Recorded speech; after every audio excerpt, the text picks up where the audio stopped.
C'est quand même agréable un jour férié à Bruxelles en termes de mobilité de trafic. Mais c'est pas n'importe quel jour férié, nous sommes le 1er mai et pour le 1er mai, Ecolo a décidé d'inviter des jeunes et de parler aux jeunes de ce pays.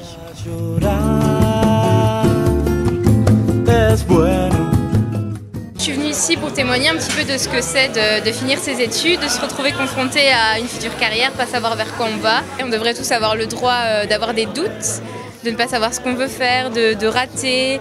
Parce que quand on voit l'âge limite pour les allocations, c'est 25 ans. Donc ça veut dire qu'il ne faut pas avoir raté d'année d'études si on fait des longues études. Parce que sinon ça nous amène à 26 ans, 27 ans. Et on doit aussi pouvoir avoir le droit d'entreprendre sans se retrouver sans rien à la fin.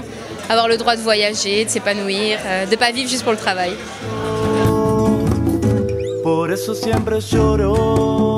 Moi je suis auteur de bande dessinée et dire tu dois vivre ta vie comme ça, moi je veux la vivre comme... Je l'occupe à mon activité, c'est pas facile mais je trouve un moyen. Je vis pas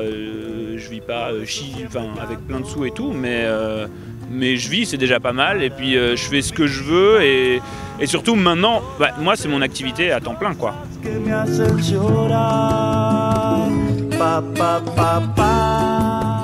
Il faut les finances pour pouvoir essayer, il faut une certaine sécurité en tout cas. C'est là que c'est important au niveau des politiques de mettre en place certaines choses pour que les jeunes aient la possibilité de se lancer en tant qu'entrepreneur, de tenter des formations ou des choix de carrière qui sont parfois un peu plus risqués que d'autres, mais qui peuvent permettre de déboucher sur l'emploi de leurs rêves ou une nouvelle création d'emploi.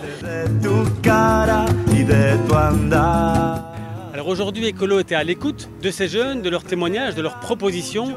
Et plus que jamais, nous voulons faire des propositions qui leur permettent dans la vie d'essayer, de se réorienter, parfois d'échouer dans un projet et de faire de cet échec une opportunité. C'est pour ça qu'il faut que le politique donne aux jeunes à la fois davantage de sécurité, un revenu quand ils démarrent dans la vie active, mais aussi plus de liberté de choisir, d'essayer, de changer et de se lancer dans des projets. Ça paraît évident et pourtant c'est le contraire que les gouvernements Di Rupo et Michel ont fait ces dernières années en précarisant les jeunes. Qu'ils puissent accéder à une allocation de chômage, qu'ils aient le droit de recommencer, d'essayer autre chose.